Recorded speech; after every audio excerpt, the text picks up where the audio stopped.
Praise the Lord, सबको जय मसीह की। Praise the Lord, praise the Lord. हम परमेश्वर का धन्यवाद करते हैं। हमने प्रकाशित वाक्य उसका 18वां अध्याय तक कर लिया। हम्म। और 18वें अध्याय में हमने क्या देखा था?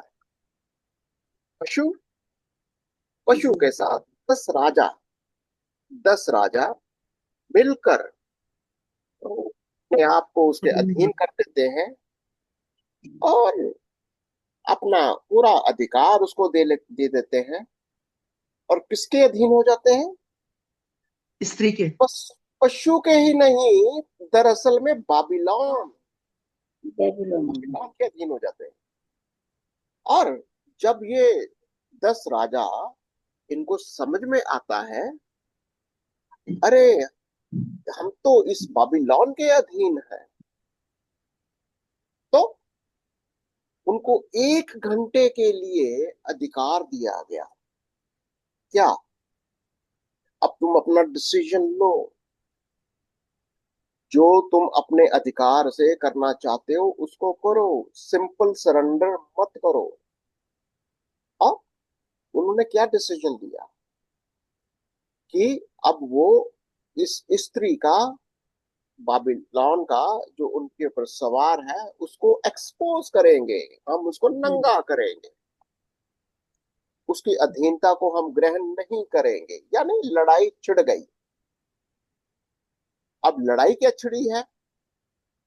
वो पशु असल में इन 10 राजाओं को इकट्ठा इसलिए करता है कि वो बाबिलोन की सहायता से, जो एक आर्थिक व्यवस्था के ओर इशारा कर रही है, कि वो आर्थिक व्यवस्था, संसार के सब आर्थिक व्यवस्था को अपने कब्जे में किए हुए है।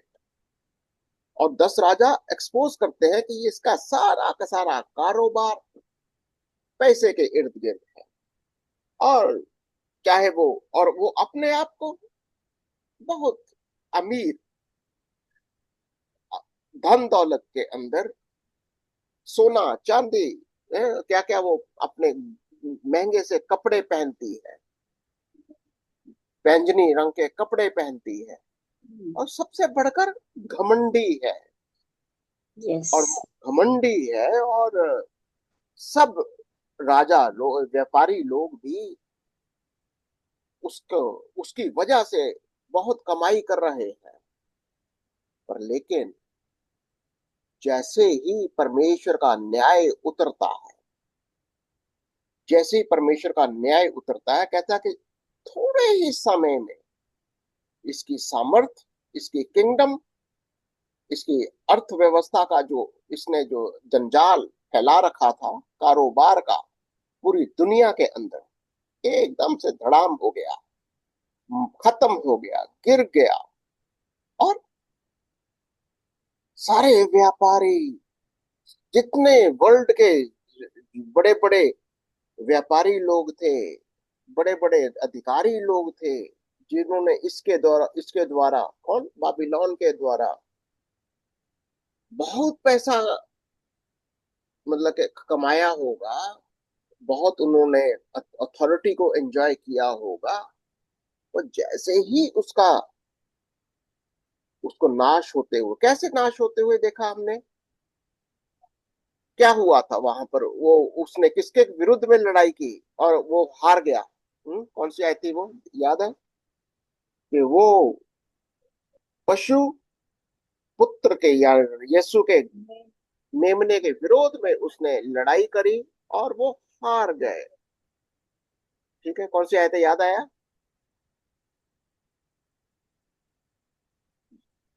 हम्म देख लो जरा। तो हम्म और वो हार गया। ठीक है, अब अभी हम अपने आप को थोड़ा देखते रहना, मैं कोई एकदम से दिखाई नहीं ताना दे रहा। इसमें लिखा है। हम्म ये तो स्त्री के लिए लिखा है। हाय हाय ये बड़ा नगर जो मलमल मैंने और जो बैंगनी पशु रंग। लड़ाई करता है और मेमने अच्छा, के वो खिलाफ लड़ाई, दूसरे। पशु हार गया, पशु हार गया। ठीक है ना? और 10 राजा भी, तभी तो वो उसके सतारा के खिलाफ। 9 में, 17 के 9 में तो नहीं, पशु जो पहले था। उस बुद्धि के लिए जिसमें ज्ञान है, यही अवसर है। वो सातों शेष पहाड़ थे जिसपे स्त्री बैठी थी। वे 7 राजा भी हैं, 5 तो हो चुके अभी हैं, और अब एक तक नहीं आया। जब आएगा सब कुछ समय तक उसका रहना अवश्य है। जो पशु पहले था और अब नहीं है, वह आप 8वां है और उन सातों में से उत्पन्न हुआ, विनाश में पड़ेगा, ये लिखा हुआ। 18 की 20 और 21 में है। हे स्वर्ग और हे पवित्र लोगों और प्रेरितों भविष्यद्वक्ता, उठ पर आनंद करो, क्योंकि परमेश्वर ने न्याय करके उससे तुम्हारा पलटा लिया है। फिर एक बलवान स्वर्गदूत ने बड़ी चक्की के पाट के समान एक पत्थर उठाया और समुद्र में फेंक दिया कि बड़ा बाबुल नगर ऐसे बड़े बल से गिराया कि फिर उसका पता न ये चले। तो बाबुल का विनाश, बाबुल का जजमेंट है। पशु तो 17 में ठीक है। हाँ, पशु कहाँ हराया गया था वो देखो जरा। पशु किधर हराया गया? जब पशु ने अपना लड़ाई करी और पशु और हार गया वो, कोई बात नहीं, हम देखेंगे। अब बाबुल के ऊपर 19 का 20 में है, 19 का 20 में आएगा। वह पशु और उसके साथ वह झूठा भविष्यद्वक्ता पकड़ा गया, जिसके जिसने उसके सामने ऐसे चिन्ह दिखाए थे जिनके द्वारा उसने उनको भरमाया, जिन पर उस पशु की छाप थी, और जो उसकी मूर्ति की पूजा करते थे। ये दोनों जीते जी उस आग की झील में जो गंधक से जलती है डाले गए। ठीक है, ये कंफर्मेशन है उसकी। चलो ठीक है, वो भी कोई बात नहीं, इसको भी आज 19 में पढ़ेंगे। अब आपको तस्वीर को डेवलप करते जाना है कि इस तस्वीर के अंदर हो क्या रहा है। ये तस्वीर के अंदर हम देखते क्या है कि ये था। ये 17 के 14 में है। ये मेमने से लड़ेंगे और मेमना उन पर जय पाएगा, क्योंकि वे प्रभुओं का प्रभु और राजाओं का राजा है। 17 का और 14। जो बुलाए हुए और चुने हुए विश्वासी उसके साथ हैं, वे भी जय पाएंगे। ओके ठीक है, 17 का 4, ठीक है, ओके। 14। अब अब इस तस्वीर को याद हमेशा अपने माइंड में रखना। ये नक्शा है आपके लिए, ये 7 साल का नक्शा है। अब हम कहीं ना कहीं ये 7वें साल की ओर ये सारी भविष्यवाणी चल रही है। 7वें, क्योंकि यहाँ पर इज़राइल ऊपर उठा लिया गया। ओके, कलीसिया कहीं अलग करके यीशु के साथ, मेमने के साथ है, यीशु के साथ अलग की हुई। नीचे क्या रह गया? नीचे रह गया पशु है और उसके सारे लोग। ठीक है, पशु और सारे राजा वो नीचे हैं। ठीक है, इस पशु के अब ये क्या कर रहे हैं इस यहां पर आकर? ये बिल्कुल जब यीशु आएगा, अब ये पशु के साथ लड़ाई होगी। पशु के साथ पशु लड़ाई करेगा किसके साथ? मेमने के साथ। मेमने के साथ, यीशु के साथ। अब वर्ष 18 और 19 को मिलाकर देखो, यही बात अब यहां पर जैसे ही यीशु आएगा, ये वाला पॉइंट है। जब यीशु को आते ही पहला काम, इस पशु को, इसके साथ जंग होगा। कौन लड़ेगा? असल में स्वर्गदूत लड़ेंगे, क्योंकि हमने क्या देखा था कि मैंने स्वर्ग से एक स्वर्गदूत को आते देखा। 18वीं आयत की पहली आयत को देखो जरा, 18 का 1। इसके बाद मैंने एक स्वर्गदूत को स्वर्ग से उतरते देखा, जिसका बड़ा अधिकार था और पृथ्वी उसके तेज से प्रज्वलित हो। अब यहाँ पर जब यीशु आ रहा है, एक देखो स्वर्गदूत दिखाई दे रहा है। अब ये लड़ाई क्या है? ये स्वर्गीय लड़ाई है, स्वर्गदूतों की लड़ाई है। स्वर्गदूत आ रहा है। अब ऐसा दिखाई देता है जैसे यीशु आ रहा है। यीशु ही है। हम देखेंगे 19 आयत में कंफर्मेशन होती है वो कि वो यीशु ही है। जैसे ही वो आता है, ये लड़ाई, ये आत्मिक युद्ध है। ये पशु का, ये भी तो आत्मिक है। Is also spiritual being. पर लेकिन अब शरीर में है ये लोग, ये शरीर में है। और यीशु की उसकी सेना के साथ वो लड़ाई करते हैं और वो हार जाते हैं। ठीक है, आज देखेंगे 19वां अध्याय।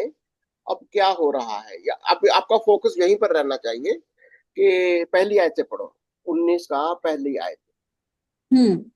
प्रकाशित वाक्य 19 में लिखा है, इसके बाद मैंने स्वर्ग में मानो बड़ी भीड़ को ऊंचे शब्द से ये कहते सुना, हालेलुया, उद्धार और महिमा और सामर्थ्य हमारे परमेश्वर ही की है। अभी आपको स्वर्ग में कौन कौन दिखाई दे रहे हैं? स्वर्ग के अंदर ये बड़ी भीड़। स्वर्ग में कौन है? कलीसिया है, इजराइल है, मेमना है, ठीक है, और स्वर्गदूत तो ऑफकोर्स है ही है। अब यहाँ पर स्वर्ग के अंदर ये सारी मल्टीट्यूड, इतनी भीड़, स्वर्ग की देखो, दो किस्म की भीड़ जो स्वर्ग में है।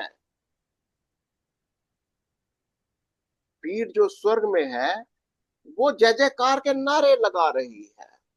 भीड़ जो स्वर्ग में है वो क्या कह रही है? एक ऊंचा स्वर्ग सुना, हालेलुया, परमेश्वर की जय हो, प्रभु की महिमा हो, जो समर्थ है, ठीक है। और महिमा और समर्थ हमारे परमेश्वर की।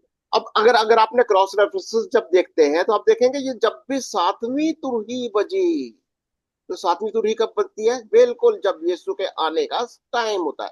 सातवीं तुरही कब बजती है? जब सातवां साल खत्म होता है, बिल्कुल सातवीं तुरही यहीं बजती है। यानी कि परमेश्वर का बहुत सारा जो उसके उसकी जो भविष्यवाणियां हैं वो पूरी हो रही हैं। 11 से 15 हाँ, 11 की 15 में है।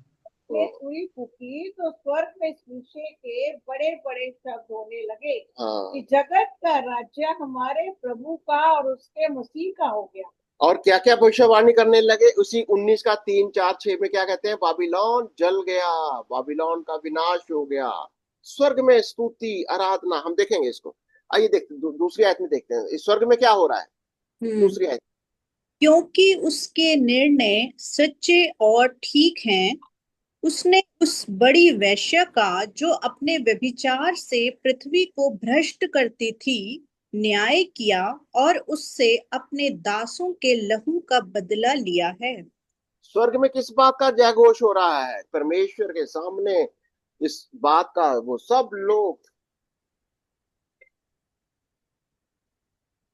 स्वर्ग बड़ी में क्या हो वेश्या को रहा है? गिराना है। हाँ, इस बात का बड़ी घोषणा वेश्या हो रही है। इस बात की जो घोषणा हो सबको रही भ्रष्ट करती थी। निर्णय सच्चे और ठीक है। है। उसके निर्णय सच्चे हैं और उसके निर्णय ठीक ठीक है। तो जो भयविचार से पृथ्वी को भ्रष्ट वो करते आपस थे, में बातचीत कर रहे हैं कि हाँ? हमारे वो आपस में बातचीत कर रहे हैं, ऐसा लग रहा है कि हमारे परमेश्वर का निर्णय सच्चा और ठीक है, क्योंकि हाँ, उसने बड़ी वेश्या का जो व्यभिचार से सारी पृथ्वी को भ्रष्ट करती थी उसका न्याय कर दिया और अपने दासों के लहू का बदला लिया है। ऐसे नहीं? जैसे ये भीड़ के लोग कर रहे हैं ना। ये देखो, ये ध्यान देना, बहुत सारे अब जब भी देखेंगे स्वर्ग के लोग, इसका मतलब वहां पर इजराइल है, वहां पर कलीसिया है, कलीसिया है, और यीशु मसीह के सामने है। जमीन के ऊपर जमीन के ऊपर पशु है, और बाकी के लोग जो राजा है, सब कुछ वो जमीन के ऊपर चल रहा है। और स्वर्ग में इस बात का नारे लगाए जा रहे हैं कि पर वो जो वैश्या है, वैश्या को हमने कैसे निकाला? जो इनके ऊपर बैठी हुई है वो वैश्या है। जो वैश्या जो इनके ऊपर सवार है, ये वैश्या है। वह जो वैश्या इनके ऊपर सवार है वो स्पिरिट है, basically Babylon. Babylon, yes. Babylon जो इन लोगों के ऊपर, सारे संसार के ऊपर वो राज्य कर रही है ये। और और क्या हो रहा? तीसरी आयत को देखो, फिर क्या गाया उन्होंने? फिर दूसरी बार उन्होंने कहा, हालेलुया, उसके जलने का धुआं युगानुयुग उठता रहेगा। किसका जलने का धुआं? ये वैश्या का। वेश्या का। वैश्य का जलने का धुआं युगान युग उठेगा, ये जलती रहेगी। यानी वैश्या को नीचे गिरा दिया गया, वैश्या को का न्याय हो गया, और वो ऑलमोस्ट नरक में डाल दी गई है। ठीक है, अधोलोक में डाल दी, नरक में डाल दी गई है। ओके, अब नीचे क्या हो रहा है यहाँ, और स्वर्ग में और क्या हो रहा है? चौथी आयत को देखेंगे। तब 24 प्राचीनों और चारों प्राणियों ने गिरकर परमेश्वर को दंडवत किया, जो सिंहासन पर बैठा था और कहा, आमीन, हालेलुया। स्वर्ग में क्या है? सारे स्वर्गदूत और प्राचीन और जितने सिंहासन के सामने है सब झुककर वर्शिप करते हैं। 24 प्राणी और चारों प्राणियों ने किस गिरकर बात के लिए? क्योंकि ये व्यभिचारिणी, ये बाबीलोन जो सब संसार के ऊपर राज्य करती है, और उसे नरक में उसको डाल दिया गया है, न्याय हो गया है उसका। देखा? तो इसको जोड़ जोड़ के पढ़ेंगे तो आपको क्लैरिटी होती जाएगी। और फिर 5वीं आयत में क्या हो रहा है? हाँ, आगे इसमें हेडिंग है मेमने का विवाह। हाँ, तब सिंहासन में से एक शब्द निकला, हम्म, कि हमारे परमेश्वर से सब डरने वाले दासों, क्या छोटे क्या बड़े, तुम सब उसकी स्तुति करो। ओके, सब उसकी स्तुति करो। स्वर्ग में क्या बोला जा रहा है भैया? सब कुछ प्रभु यीशु के, उसके मेमने की स्तुति करो, सब कुछ। ठीक है? अगर नहीं करोगे तो यही हाल होगा। परमेश्वर से सब डरने वालों दासों, क्या छोटे क्या बड़े, तुम सब उसकी स्तुति करो। और फिर क्या फिर देखता है मैंने? फिर मैंने बड़ी भीड़ का सा और बहुत जल का सा शब्द और गर्जन का सा शब्द सुना, हालेलुया, क्योंकि प्रभु हमारा परमेश्वर सर्वशक्तिमान राज्य करता है। आपको समझ में आ रहा है? ये स्वर्ग देख, ये तस्वीर बनाते चलो। स्वर्ग में क्या हो रहा है? यीशु मसीह है, कलीसिया है, इज़राइल है, 24 प्राणी बहुत बड़ा जमघट हो गया। अब ये असल में क्या हो रहा है यहाँ पर? यीशु का सब कुछ नीचे आ रहा है। ये 7वां साल चल रहा है, इसको ब्याह भी बोला जाता है। यीशु मसीह का ब्याह हो रहा है। ये एक दुल्हन, एक एक वो अ, मेमने का ब्याह हो रहा है, और वो ब्याह के साथ वो नीचे आ रहा है। क्या कहता हूँ, एक बहुत बड़ा जन समूह और विशाल जल प्रवाह, मेघों के शक्तिशाली गर्जन जैसा। क्या गीत गा रहे हैं ये लोग?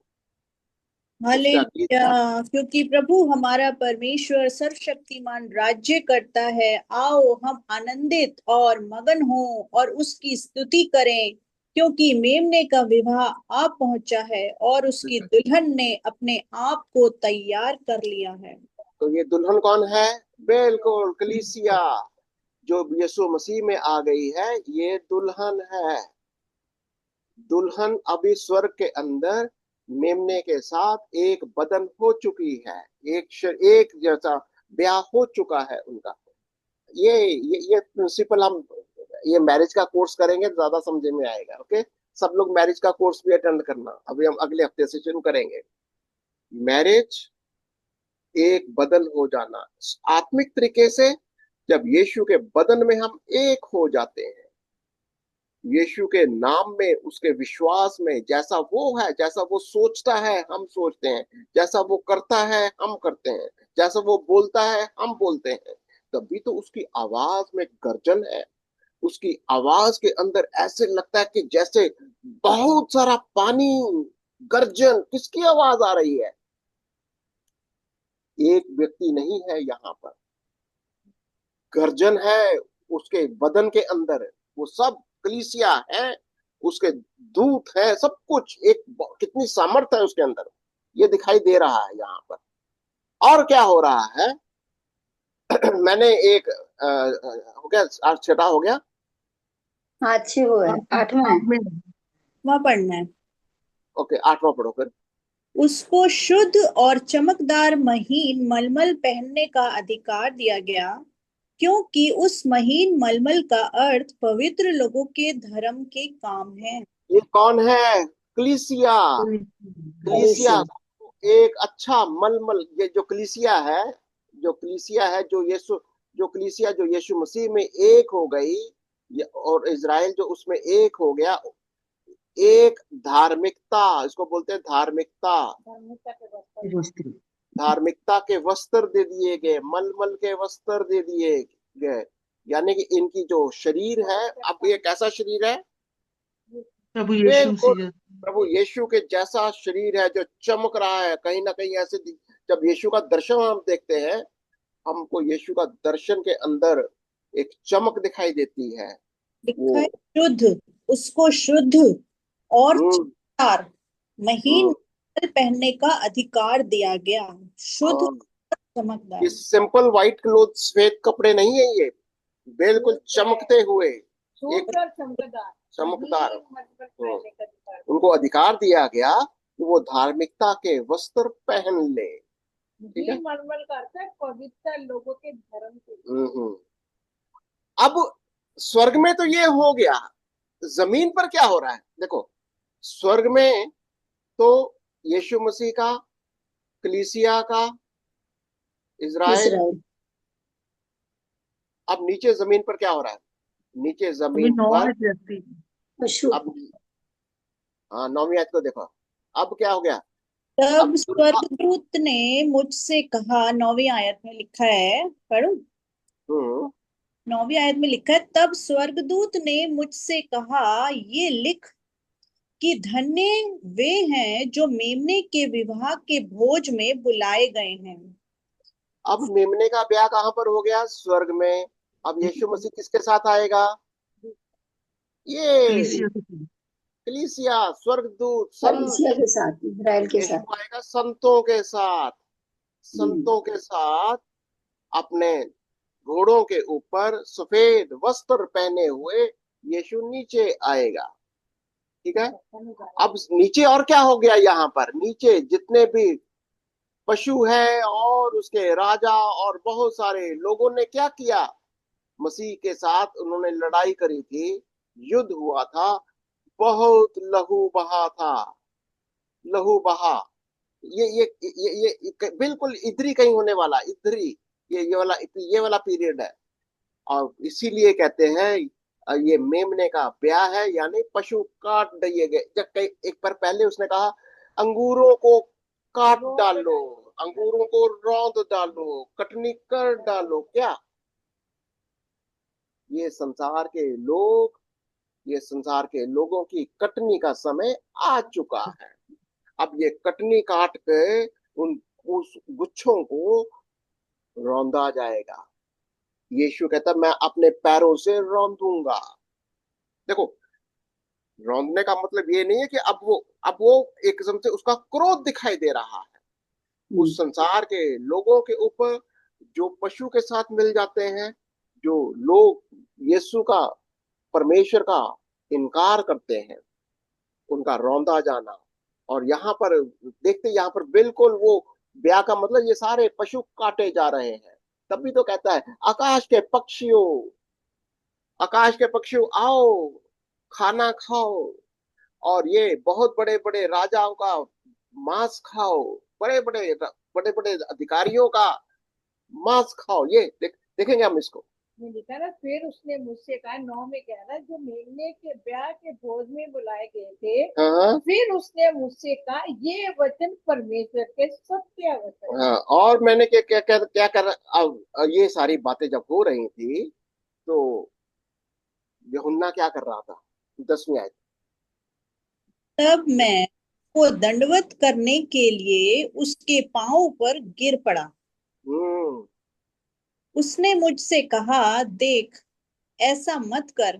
मैं तेरा और तेरे भाइयों का संगी दास हूँ, जो यीशु की गवाही देने पर स्थिर हैं। परमेश्वर ही को दंडवत कर, क्योंकि यीशु की गवाही भविष्यवाणी की आत्मा है। अब स्वर्गदूत क्या बोलते हैं, भैया हम तुम्हारे से बड़े नहीं हैं, तू मेरे पैरों पर झुककर मेरी आराधना मत कर, मैं तेरा जैसा हूँ। क्या बात? दास है, जैसे तू परमेश्वर का दास है, मैं भी परमेश्वर का दास हूँ। मैं तेरा और तेरे भाइयों का संगी। इसका मतलब स्वर्गदूत ने सीधा ही कह दिया, मेरी स्वर्गदूतों की आराधना स्तुति मत करना, तुम्हारा काम है यीशु मसीह की भविष्यवाणियां करो। जो वचन तुम्हें दिया गया है यीशु मसीह का आत्मा क्या है, वो 10वीं आयत के अंदर भविष्यवाणी की आत्मा है। आज आज जो हम बोल, अगर हम यीशु मसीह की इन बातों को नहीं बोलते, तो क्या हमारे पास यीशु मसीह की वो आत्मा है क्या। नहीं है। यीशु मसीह की गवाही का मतलब है भविष्यवाणी की आत्मा। भविष्यवाणी की आत्मा। और भविष्यवाणी की आत्मा क्या होती है? यीशु मसीह के बारे में बताना। जो यीशु मसीह के बारे में नहीं बताता, वो कहीं ना कहीं वो भविष्यवाणी की आत्मा है ही नहीं। स्वर्गदूत यही कह रहा है। ठीक है। अब क्या हो गया यहाँ पर 11वीं आयत के अंदर? उसकी हेडिंग है सफेद घोड़े का सवार। हम्म 11वीं आयत में लिखता है, फिर मैंने स्वर्ग को खुला हुआ देखा और देखता हूं कि एक श्वेत घोड़ा है और उस पर एक सवार है जो विश्वास योग्य और सत्य कहलाता है, और वह धर्म के साथ न्याय और युद्ध करता है। स्वर्ग में क्या दिखाई दे रहा है? मैंने स्वर्ग को खुले हुए देखा, एक वो है जो घोड़े पर सवार है। सफेद घोड़ा, सफेद सफेद घोड़े पर सवार है। जो विश्वास योग्य सत्य और यीशु मसीह की गवाही है, ये सफेद घोड़े पर सवार है। अब ये नीचे आएगा ना, अब वो युद्ध करता है। और वो युद्ध करता है। निर्णय करता है, न्याय करता है, वो युद्ध करता है। वो न्याय करता है, वो युद्ध करता है। धर्म के साथ न्याय और धर्म के साथ न्याय करता है और वो युद्ध करता है। देखो, यीशु मसीह की तस्वीर का बहुत बार हम पिक्चराइज किया जाता है, बहुत प्यारा है, बड़ा दयालु है, बड़ा अनुग्रहकारी है। यस, उस सिक्के का एक हिस्सा है। यीशु का दूसरा सिक्के का हिस्सा है, वो जज है, वो न्यायी है, वो राजा है, वो अधिकारी है। अगर अगर कोई उसके सामने गलत तरीके से कोई भी पेश आएगा, उसका वो न्याय करेगा, बल्कि उसको दंड भी देगा, इवन उसको मार डालने का भी अधिकार है। ठीक है। तो 12वीं आयत को देखते हैं। उसकी कैसे? आंखें उसकी आंखें आग की ज्वाला हैं और उसके सिर पर बहुत से राजमुकुट हैं। उस पर एक नाम लिखा है जिसे उसको छोड़ और कोई नहीं जानता। क्या नाम है उसका? अभी तक कोई नाम भी नहीं। देखो, उसका नाम लिखा है और उसके अतिरिक्त कोई नहीं जानता कि वो नाम क्या है। आपको मालूम, हमारे नाम भी बदल दिए जाएंगे। आपको मालूम है? नहीं। एक और कोर्स है हमारा, परमेश्वर के, यीशु के नाम, नेम्स ऑफ द लॉर्ड। बहुत बड़ा अच्छा कोर्स है वो भी। देखेंगे, प्रभु चाहेगा तो हम करेंगे। नेम्स ऑफ द लॉर्ड, प्रभु का नाम क्या है? कहता मेरा नाम, मेरे नाम से तुम जानोगे। प्रभु कहते ना, मेरा नाम, मैं हूं सो हूं। मेरा मेरा वो अपने नाम से जाना जाता है। कहता जो कुछ भी होता है मेरे नाम से करो।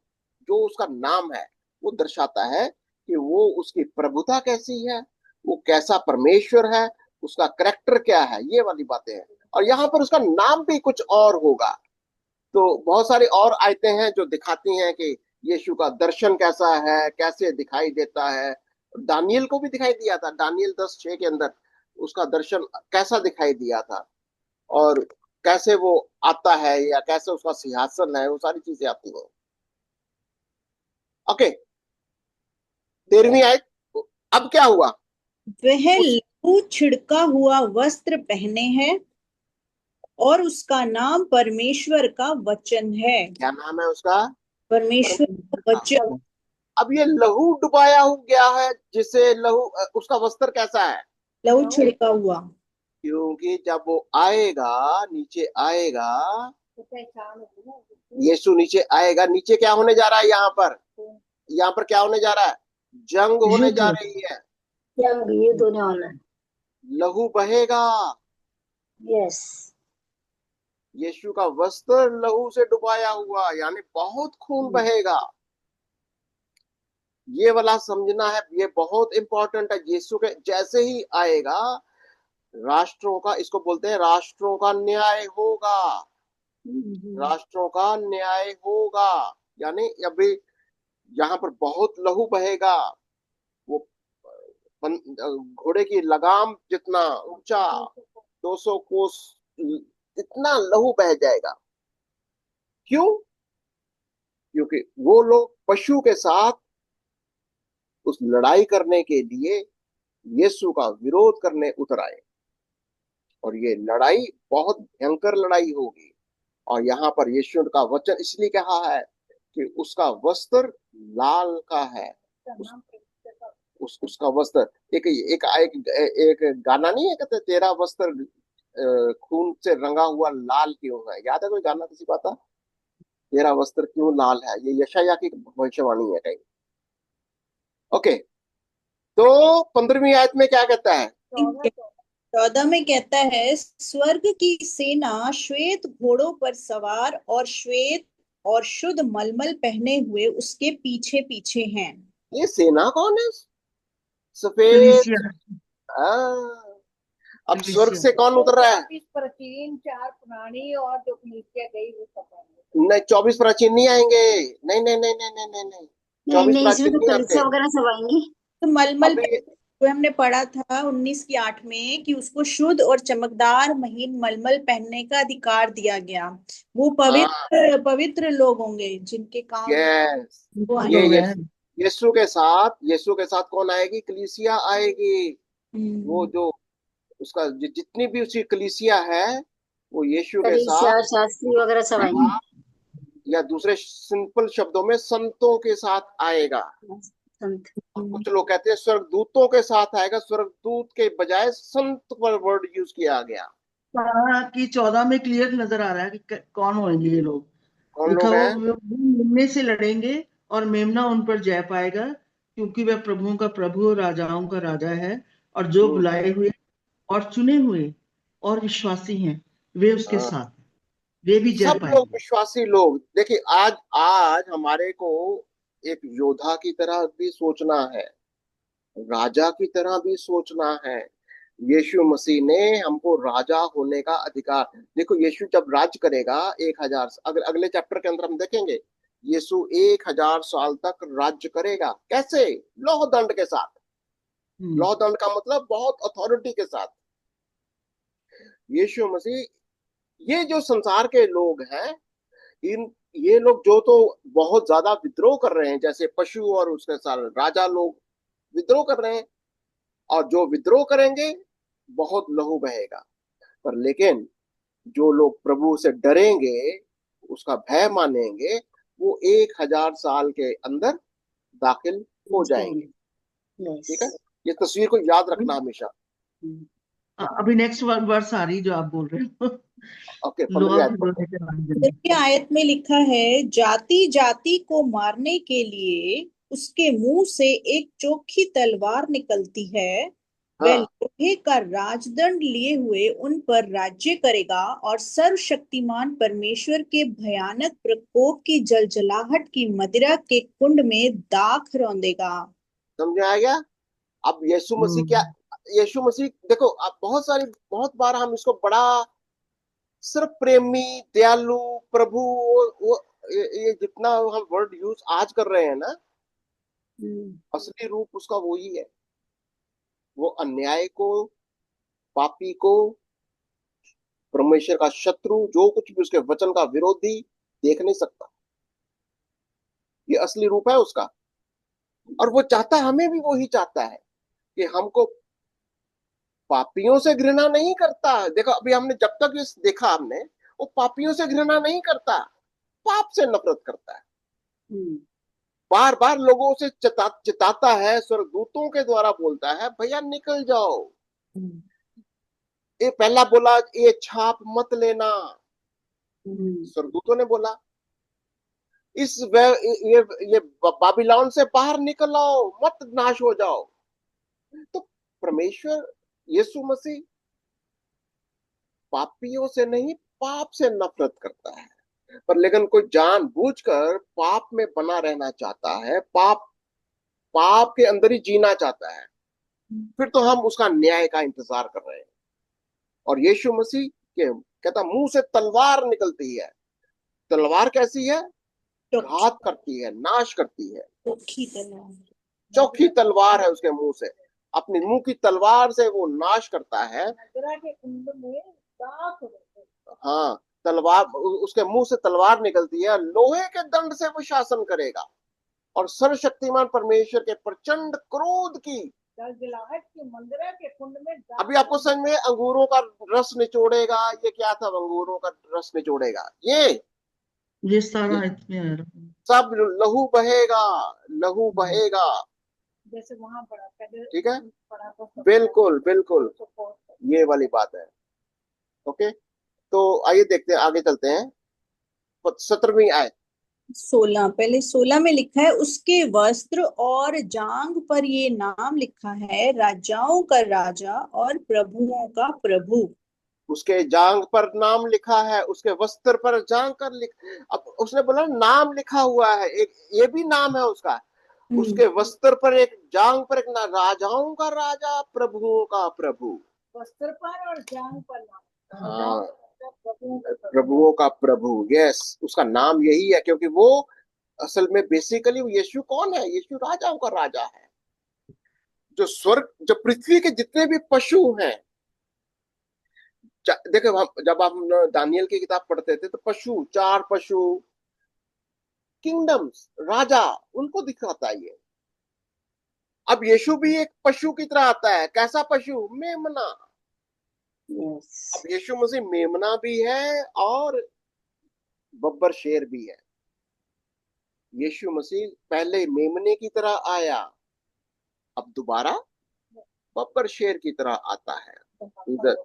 हाँ, यहूदा का शेर है वो। तो वो बाकी के जितने भी भयंकर शेर क्यों ना हो, भयंकर पशु क्यों ना हो, सबको वो नाश करता है अपने वचन की तलवार से। यीशु मसीह का वो दर्शन है वो। ठीक है ना। ओके, 17वीं। 17वीं आयत कहती है, फिर मैंने एक स्वर्गदूत को सूर्य पर खड़े हुए देखा। उसने बड़े शब्द से पुकार कर आकाश के बीच में से उड़ने वाले सब पक्षियों से कहा, आओ परमेश्वर के बड़े भोज के लिए इकट्ठे हो जाओ। क्या आपको समझ में आया भी कि आप भोज क्या है? बिल्कुल, जैसे ही यीशु आएगा यहाँ पर, पशु, पशु जो यहाँ पर है, उसकी सेना जब लड़ाई करेंगे, बहुत लहू बहेगा, बहुत लहू बहेगा।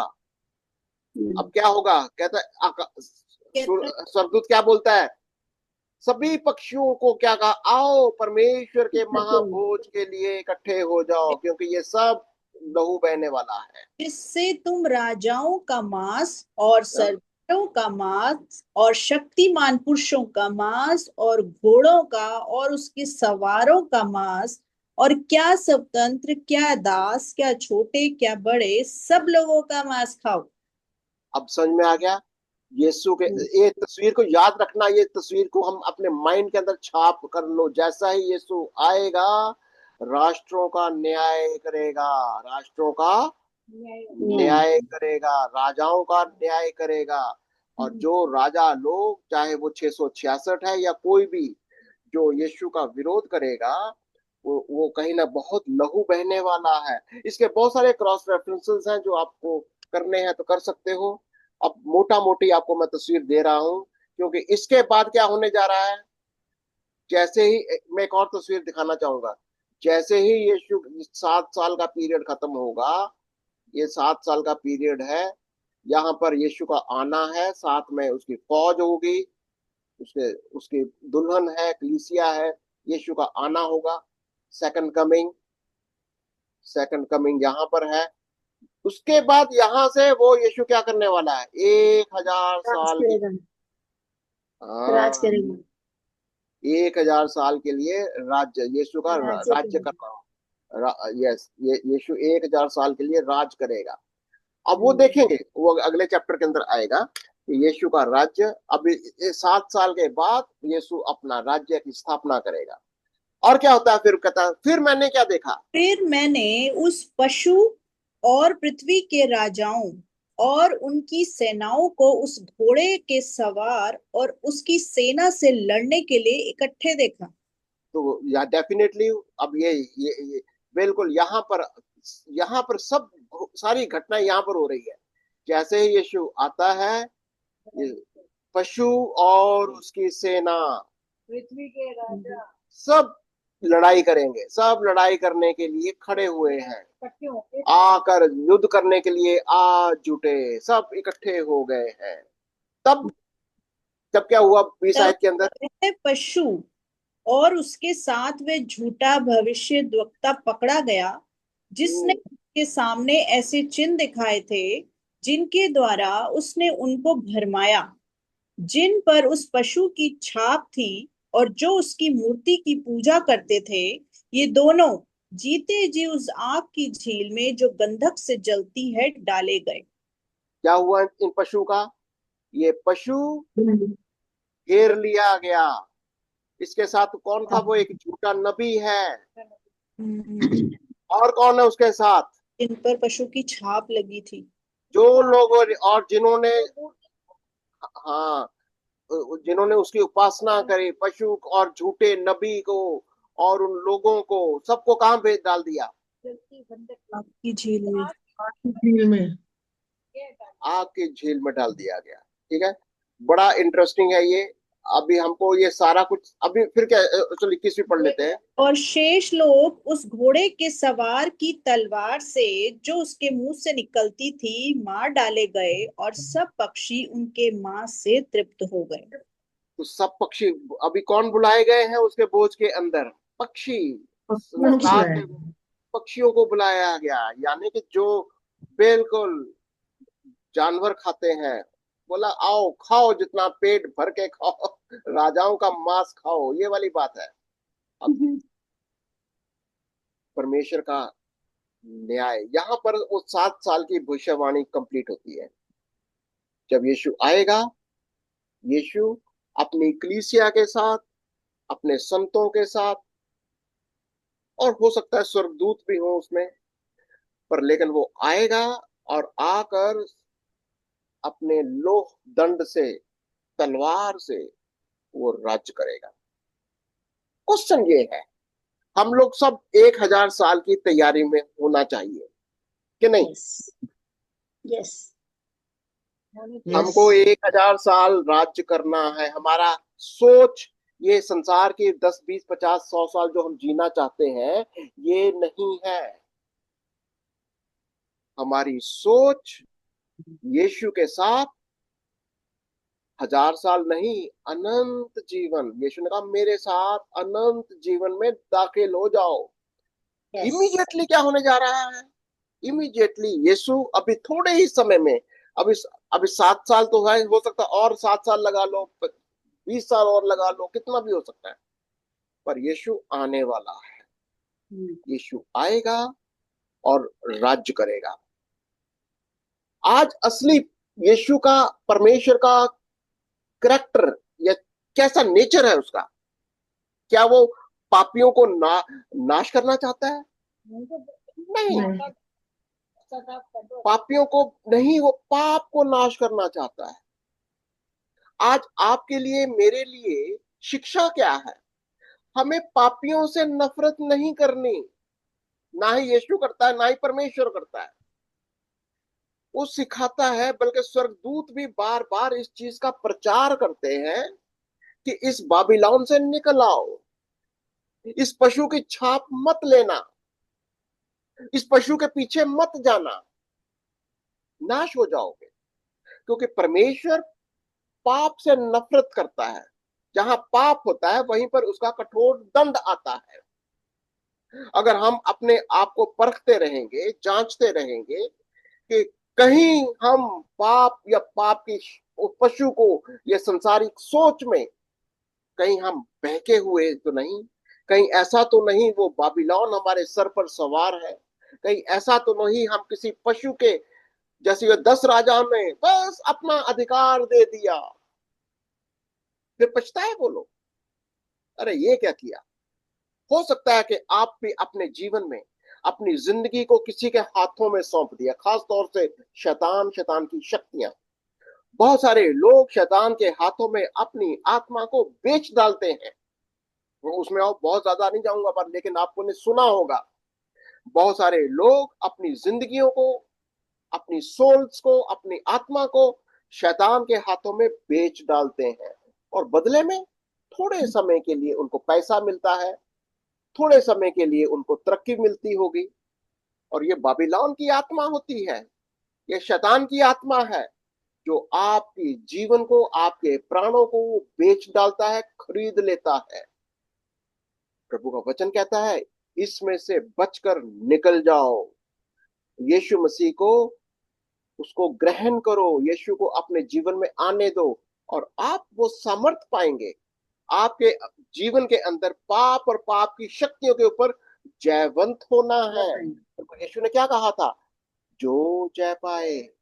जब आपने तीनों कलीसियाओं को, सातों कलीसियाओं को पढ़ा था पहले 3 अध्यायों में, जो जय पाए, सबको ये कहा था जिसके कान हो वो सुन ले, कि जो जय पाए उसे ही सारे, उसके लिए सारे प्रॉमिसेस हैं। और प्रभु आपको अपने वायदों के साथ अपना संत ही नहीं, अपना बदन बनाना चाहता है। आप अपने घोड़ों पर सफेद वस्त्र, सिर्फ वस्त्र ही नहीं, तलवार लिए हुए, लौह दंड लेते हुए संसार के ऊपर राज्य करना। कौन? पाप और पाप की शक्तियां, इसके ऊपर राज्य करना है। प्रभु आपको बहुत आशीष दे और बरकत दे। अगर आपने अभी तक सब्सक्राइब नहीं किया तो प्लीज सब्सक्राइब करिए। और हमें भी समझ में आता है कि आप हमारे वचनों को, हमारे हमारे जो हम बहुत मेहनत के साथ हम प्रकाशित वाक्य को, इसको समझाने के लिए सरल तरीके से, इतना सिंपल हो सकता है, हम आपको समझा सके। फिर भी अगर आपके माइंड में कुछ भी सवाल है, कुछ भी आपके मन में चल रहा है जो नहीं समझ में आता, आप जरूर हमारे साथ संपर्क करिए। चाहे वो आप कमेंट्स में लिखिए, या आप हमारे में से किसी को भी जानते हैं, आप उनसे बातचीत करिए।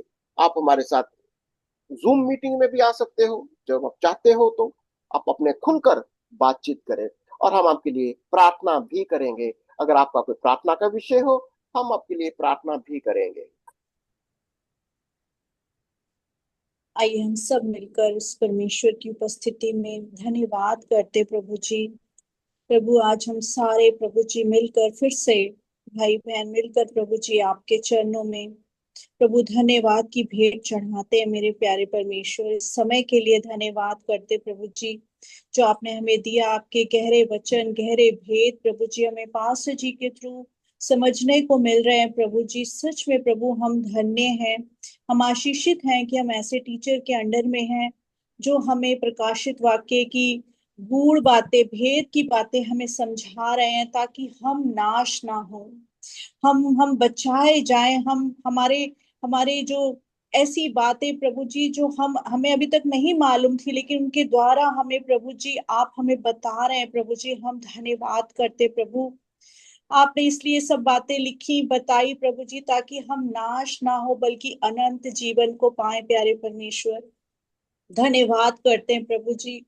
और हम प्रार्थना करते हैं अपने सभी भाई बहनों के लिए प्रभु जी, जिन्होंने इस चैप्टर को नहीं पढ़ा या वो आपके भेदों से अनजान है, नहीं जानते प्रभु, उन सब को भी प्रभु जी हम तेरे लहू में छुपाते प्रभु जी, तेरे चरणों में उनको भी हम समर्पण करते प्रभु जी, ताकि वो भी आपके इन सारे वचनों को, आपकी इन सारी बातों को जान सके प्यारे परमेश्वर, ताकि वो भी बचाए जाए प्रभु जी। उनको भी प्रभु आप छुए मेरे प्यारे परमेश्वर, उनकी आंखों को खोलें प्रभु, उनकी आत्मिक आंखें खोल दीजिए, उनके आत्मिक कान खोल दीजिए प्रभु। मेरे खुदा, वो जहां भी हैं प्रभु जी, सब लोगों को आप छुए और चंगा करें प्रभु, प्रभु जी, ताकि वो अनंत जीवन को प्राप्त करें, तेरी सच्चाई के रास्ते पर चले, तेरे इस मार्ग को वो ग्रहण करें और तुझे अपना उद्धार करता स्वीकार करें प्रभु जी।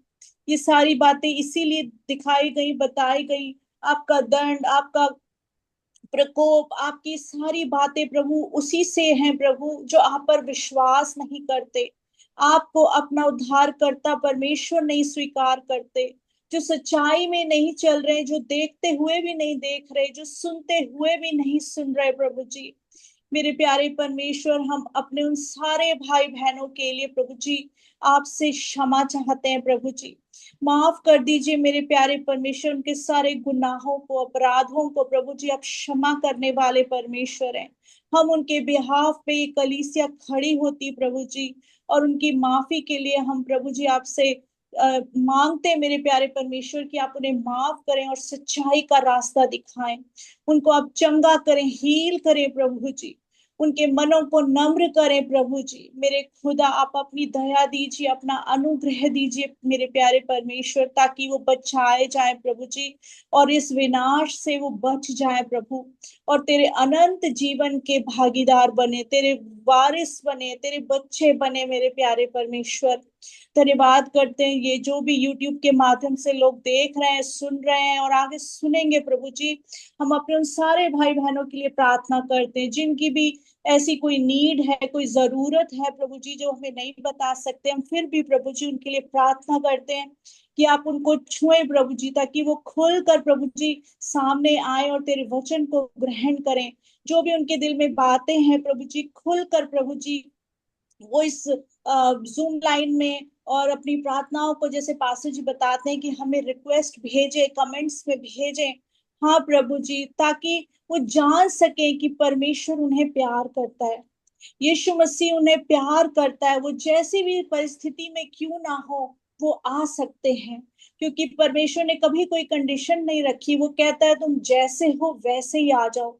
हाँ मेरे प्यारे परमेश्वर, ऐसे लोगों को आप छुएं प्रभु जी जो अकेलेपन में हैं, जो बीमार हैं प्रभु जी, जिनके पास कोई होप नहीं है प्रभु जी, उन सारे लोगों को प्रभु जी, जिनके रिश्तों में दरार है, जिनके घरों में लड़ाई झगड़े हैं, जिनके पास जॉब नहीं, जिनके पास बच्चे नहीं, बहुत सारी बातें हैं प्रभु जी जो लोग खुलकर नहीं बोल सकते मेरे प्यारे परमेश्वर। आज हम उन सारे लोगों के लिए प्रार्थना करते हैं कि ये एक ऐसा प्लेटफॉर्म है जहां पर हम उनके साथ खड़े होकर उनके दुख में सहभागी होकर प्रार्थना करेंगे और उस परमेश्वर के प्यार को वो जानेंगे और देखेंगे और समझेंगे कि सच में यीशु मसीह हमारा परमेश्वर है जो हमें प्यार करता है, जो हमें गले लगाता है, जो हमारे दुख में दुखी होता है और हमारी खुशी में खुश होता है और हमें आशीषें देता है, हमें प्रेम करता है, हमें ताने नहीं देता बल्कि हमें गले लगाता है, हमारी आशा है। हाँ प्रभु जी, ऐसे सारे लोगों के लिए हम प्रार्थना करते प्यारे परमेश्वर। धन्यवाद करते इस समय पास्टर जी के लिए, आंटी के लिए, सारे भाई बहनों के लिए प्रभु जी जिन्होंने अपना समय दिया प्रभु जी। उन सब के घरों में तेरी बरकत बोलते हैं, तेरी आशीष बोलते हैं, तेरी चंगाई बोलते हैं प्रभु जी। और जो लोग नहीं आ पाए उनको भी हम अपनी आत्मा में याद करते यीशु राजा, उनको भी आप बरकत दें, चंगाई दें, आशीष दें मेरे प्यारे परमेश्वर। धन्यवाद करते हैं इन सारे वचनों के लिए, आपकी उपस्थिति के लिए प्रभु जी। सबको आप स्वस्थ रखना मेरे प्यारे परमेश्वर। धन्यवाद करते मेरे प्यारे परमेश्वर, सारी आदर महिमा आपको देते हैं और सारी प्रार्थना यीशु आपके प्यारे मीठे और जीवित नाम में मांगते हैं, सुने और ग्रहण करें। आमीन। Amen. आमीन आमीन। प्रभु आप सबको बहुत आशीष दे। God bless you all. जय मसीह की सबको।